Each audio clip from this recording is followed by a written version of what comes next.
अस्सलाम वालेकुम and good morning from Haima. सो कल रात हमने हाइमा में स्टे किया था। जिन्होंने एपिसोड 1 नहीं देखी वो जाके देख लें। अब चलते हैं, नाश्ता करते हैं और साथ ही कुछ दूरी पर पाकिस्तानी रेस्टोरेंट, उसमें हम नाश्ता करने आए हैं। देखते हैं कैसा रहता है, क्योंकि ज़्यादा उम्मीदें तो नहीं रखनी, मैंने आपको बोला था। सो जो मिलेगा सूखा सूखा वो खा लेंगे। हमने मंगवाया ऑमलेट, माश की दाल और ब्रेन मसाला। इसका नाश्ता अच्छा था। अब अपना सफ़र स्टार्ट करते हैं। जैसे कि अब 500 किलोमीटर बाकी है हमारे होटल तक। सो हमने मस्कत इंटरनेशनल होटल बुक कराया है।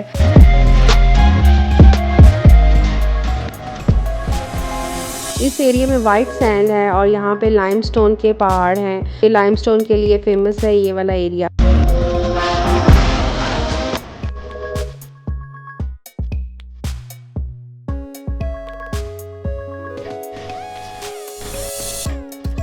हाइमा के बाद आती है एक सिटी मक्शिल। इतनी सिटीज़ नहीं है, तो यहाँ से पेट्रोल वगैरह फुल करवाया और उसके बाद हम निकल पड़े।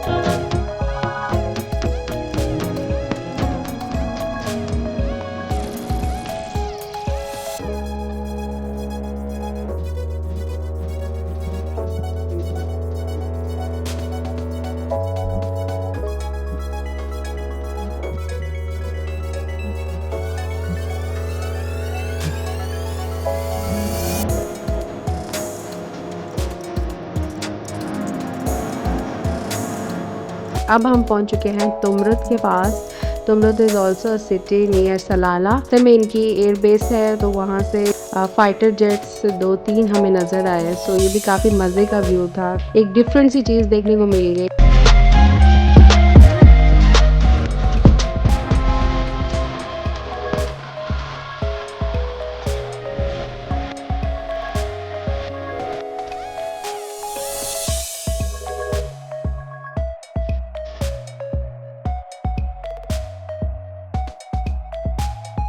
हमारे लेफ़्ट साइड पर तुमरुत सिटी है। तुमरुत से सलाला 1 घंटे पर है। सो बस अब 1 घंटा रह गया है हमें सलाला पहुंचने में।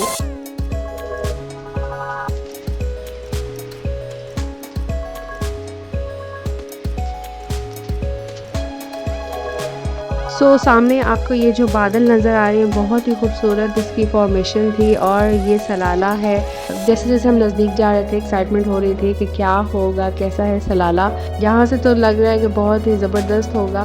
So don't skip the video, because इतने प्यारे व्यूज़ आने वाले हैं ना कि आप सोच नहीं सकते। पहाड़ी सिलसिला स्टार्ट हो गया और जैसे ही पहाड़ों के अंदर थोड़ा सा आए, तो वो कहते हैं ना, एकदम इन्होंने वक्त बदल दिया, जज्बात बदल दिए, जिंदगी बदल दी।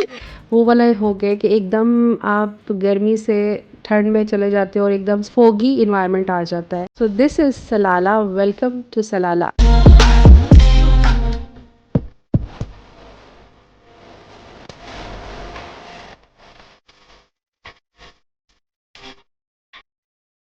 ज़िंदगी में 2 वक़्त ऐसे होते हैं जिसमें बहुत खुशी होती है। एक जब सैलरी टाइम पर आए, और दूसरा मिडल ईस्ट में ऐसा वेदर देख के इतनी खुशी होती है जब मिडल ईस्ट में ये वाला मौसम होता है। और सलाला ने तो हमें अटैक ही दे दिया कि बंदा थोड़ा-थोड़ा भी पता होता है कि अच्छा ठीक है, सलाला एक ऐसी सिटी है जिसमें मौसम अच्छा होता है। बट सलाला ने तो इतनी ज़्यादा खुशी दे दी एकदम से, मतलब बिल्कुल रूखे-सूखे पहाड़ और एकदम से बादलों के अंदर चले जाते हो। बहुत ही खूबसूरत, ये जो सडन आता है ना, अपने दिल को थाम के रखिएगा जब आप सलाला आएँ। बहुत ही आपको मज़ा आने वाला है। ये जॉ ड्रॉपिंग मोमेंट था। हमारे जॉज ऐसे खुले कि क्या ये सलाला, ये middle east. Unexplainable and unbeatable beauty of सलाला, seriously. बादलों में जो मॉइस्चर था वो बाहर आने लग गया। मैं बदलूंगी मिडिल ईस्ट के बारे में आप लोगों के ख्यालात। All you do is just watch my vlogs. Salalah enter होते ही ये जो पॉइंट होता है 5-10 किलोमीटर का, इस पे गर्मियों में भी अगर आप इस पॉइंट पे आओगे ना, तो यहाँ पे आपको हमेशा ठंड मिलेगी। ठंडी हवाएं, फोगी, और बहुत एकदम से 10 डिग्री नीचे चला जाएगा। ये पॉइंट बहुत ज़बरदस्त है और एकदम ज़ीरो।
और ये दरख्त बहुत लंबा था और ये टिल्ट था बट गिर भी नहीं रहा था माशाल्लाह। बहुत खूबसूरत ये भी चीज़ थी।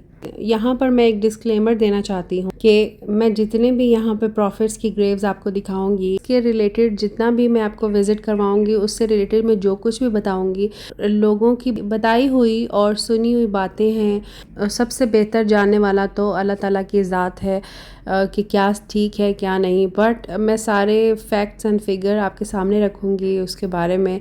बाकी वल्लाहु आलम। में पहले हम जान लें कि हज़रत इमरान अलैहिस्सलाम कहते हैं कि शायद ये हज़रत इमरान, हज़रत मूसा अलैहिस्सलाम और हज़रत हारून अलैहिस्सलाम और हज़रत मरियम जो उनकी सिस्टर थी मे बी ये उनके वालिद हैं। अक्सर लोग कहते हैं कि ये नबी इमरान है जो कि मरियम अलैहिस्सलाम के वालिद थे, ईसा अलैहिस्सलाम के नाना थे। और कुछ लोग ये कहते हैं कि शायद कोई लोकल सलाला के नबी थे जिनका नाम इमरान था।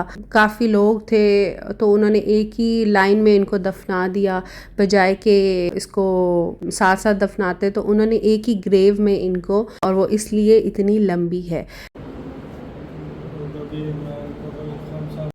ये जो पिक्चर देख रहे हैं ये है 1380 हिजरी की, तब ये ऐसी दिखती थी और ये वाला थोड़ा सा पार्ट आगे वाला थोड़ा सा टूटा हुआ था। उसको फिर उन्होंने कैसे बनाया वो मैं आपको दिखाती हूँ आगे।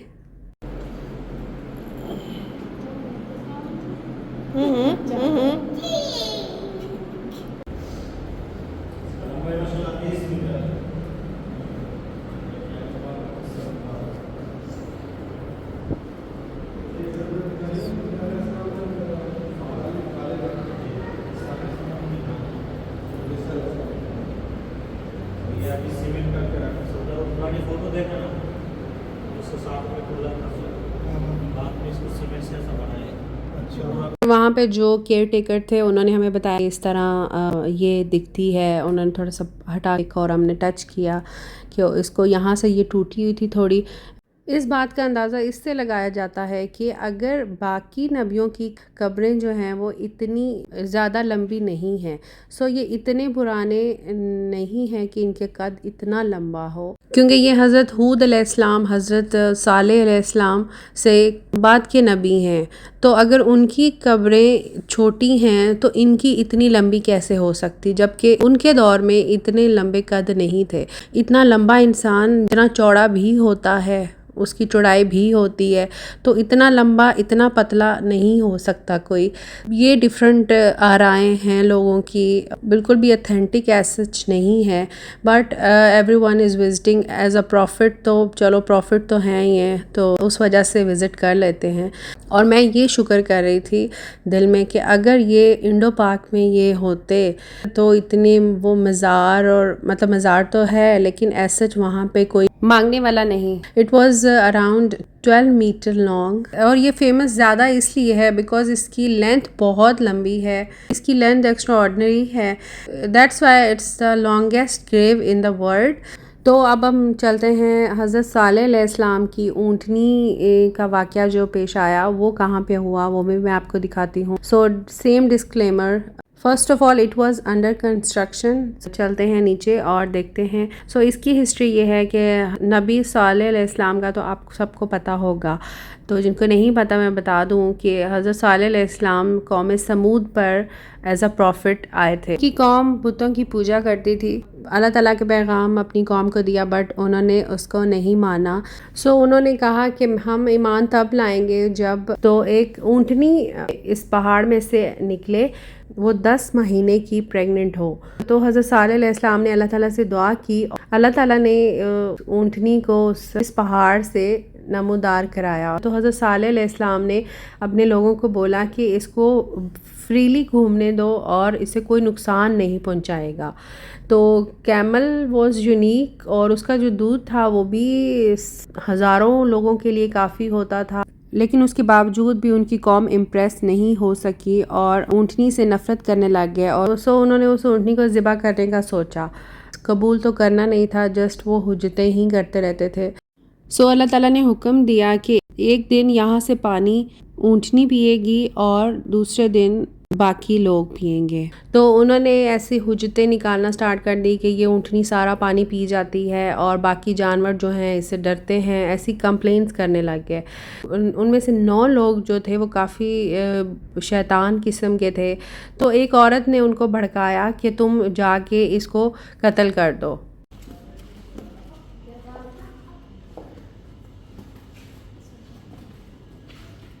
ये जो आपको पाँव के निशान नज़र आ रहे हैं, ये ऊँटनी के पाँव के निशान हैं।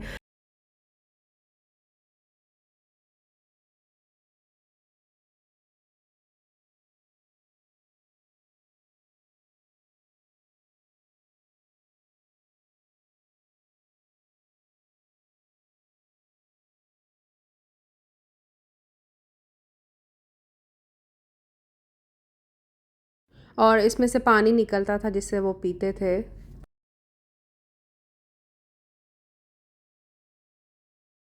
तो उनमें से एक इंसान जिसका नाम किदर था, वो बहुत ही ज़ालिम इंसान था। तो उसने अल्टीमेटली कैमल को अपनी तलवार के साथ कत्ल कर दिया और बाकियों ने भी उसके साथ मिल के उसको पीसेस में काट दिया। और यहाँ पर ऊँटनी को कत्ल किया, ये उसकी जो तलवार से जो निशान बने उस ज़िबा करते वक्त ये वो हैं। इस जगह की नरेशन एक सूफ़ी ने की थी और ये उस ऊँटनी का ब्लड जब कत्ल करते थे तो वो पहाड़ पर पड़ता था, तो ये ऊँटनी का ब्लड है। हज़रत सालेह अलैहिस्सलाम को जब पता चला तो उन्हें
और अल्लाह ताला से इजाज़त लिए बगैर उम्मत की दावत से नाराज़ होकर निनवा से बाहर निकल आए। तो कुरान पाक में जो मशहूर दुआ है, ला इलाहा इल्ला अंता सुब्हानका इन्नी कुन्तु मिनज़ ज़ालिमीन, ए अल्लाह तेरे सिवा कोई माबूद नहीं, तू ही यकता है, मैं तेरी पाकी बयान करता हूँ, बिलाशुबा मैं अपने नफ्स पर ख़ुद ही जुल्म करने वाला हूँ।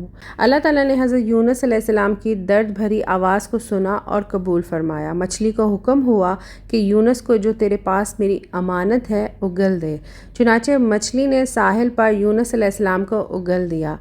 हज़रत अब्दुल्ला बिन मसूद रज़ियल्लाहु ताला अन्हु फरमाते हैं कि मछली के पेट में रहने की वजह से इनका जिस्म ऐसा हो गया था जैसे किसी परिंदे का पैदाशुदा बच्चा जिसके जिस्म बेहद नरम होता है और जिस्म पर बाल तक नहीं होते। जब मछली ने उनको खुश्की पर डाल दिया, उसके बाद अल्लाह ताला ने उनके लिए एक बेलदार दरख्त उगाया जिसके साए में वो एक झोंपड़ी बनाकर रहने लगे।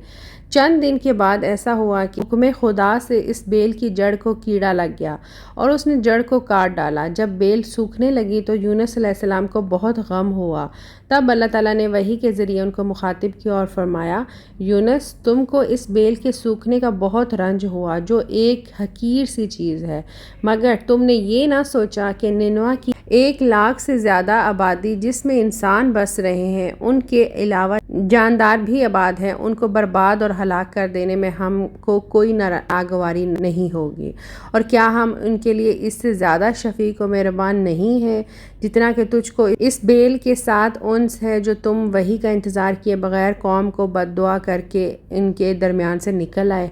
एक नबी की शान के ये नामुनासिब है कि वो कौम के हक़ में अजाब की बद्दुआ करे और नफ़रत के साथ इनसे जुदा होने में अपनी जल्दबाजी इख्तियार करे कि वही का बेइंतज़ार ना बाकी रहे। सो हुआ ये था कि इधर हज़रत यूनुस अलैहिस्सलाम बद्दुआ करके अहले निनवा से जुदा हुए और उधर उन्होंने बद्दुआ के कुछ आसार महसूस किए। नेज़ हज़रत यूनुस अलैहिस्सलाम की बस्ती छोड़ देने पर इनको यकीन ना हुआ कि वह ज़रूर खुदा के सच्चे पैगम्बर थे और अब हलाकत यकीनी है। तभी तो यूनुस अलैहिस्सलाम हमसे जुदा हो गए। ये सोचकर बादशाह से लेकर रियाया तक सब के दिल खौफ और दहशत से कांप उठे और सब हज़रत यूनुस अलैहिस्सलाम की तलाश में जंगल में निकल गए और हज़रत यूनुस अलैहिस्सलाम को पुकारने लगे और माफ़ी मांगने लगे। तो फिर हज़रत यूनुस अलैहिस्सलाम को हुक्म हुआ कि वो अपनी कौम में वापस जाएं और उन पे जो अज़ाब होना था घने बादलों का वो हट गया और उनको हुक्म हुआ कि आप जाएं और उनकी रहनुमाई करें। और हज़रत यूनुस अलैहिस्सलाम की वाहिद कौम थी जिस पर अल्लाह ताला ने अज़ाब देकर फिर हटा लिया। तो ये थी उनकी स्टोरी।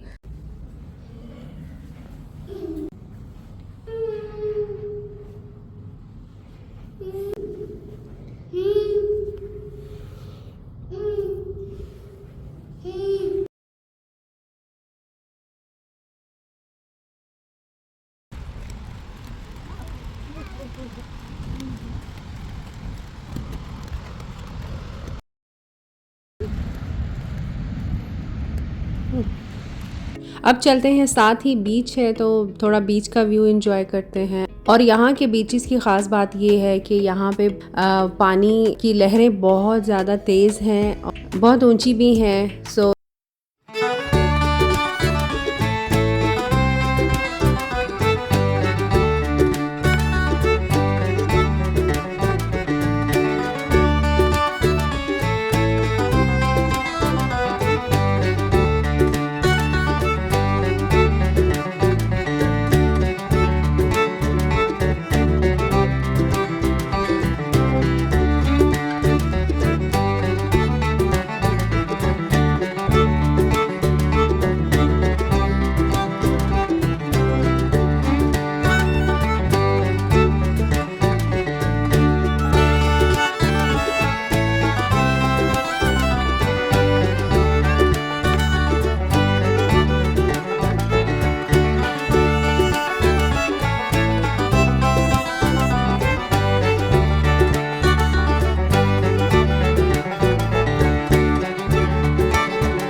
और जी इतनी मैंने आपको शेयर करा दी है, एक लाइक और एक कमेंट एंड शेयर तो बनता है, सो do subscribe, like and share.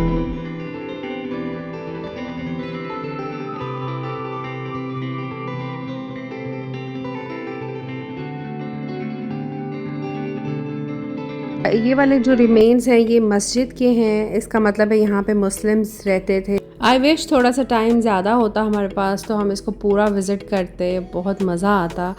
अब लगी बहुत ज़ोरों की भूख और चलते हैं अपने उसी पाकिस्तानी रेस्टोरेंट में। आज का दिन बहुत मज़े का रहा और थका देने वाला रहा। घंटों का सफ़र मैंने आपको आधे घंटे में करवाया। So do subscribe, like and share. अल्लाह हाफ़िज़।